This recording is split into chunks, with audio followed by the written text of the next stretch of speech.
بسم اللہ والسلام علی رسول اللہ۔ ایک سوال ہمارے دارالفتہ میں بہت زیادہ آ رہا ہے اور لوگ سوشل میڈیا پر واٹس ایپ پر مجھ سے یہ بات بہت ہی زیادہ پوچھ رہے ہیں، ایک حدیث مبارکہ کے متعلق کہ جو ابن ماجہ میں موجود ہے، مسند احمد بن حنبل میں موجود ہے، ترمذی میں موجود ہے۔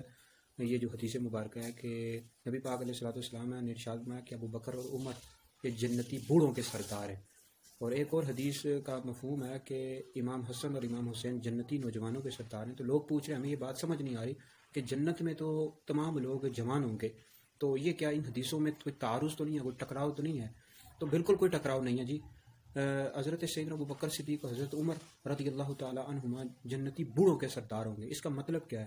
یعنی وہ حضرات کے جو جوانی ہی کی حالت میں انتقال کر جائیں تو ان کے جو سردار ہوں گے امام حسن امام حسین رضی اللہ تعالیٰ عنہما ہوں گے، اور جو بڑھاپے کی عمر میں انتقال کریں تو ان کے سردار حضرت سیدنا ابوبکر صدیق اور حضرت عمر رضی اللہ تعالیٰ عنہما ہوں گے۔ اور بہرحال ان دونوں حدیثوں میں کوئی تعارض نہیں ہے، کوئی ٹکراؤ نہیں ہے، دونوں حدیثیں برحق ہیں۔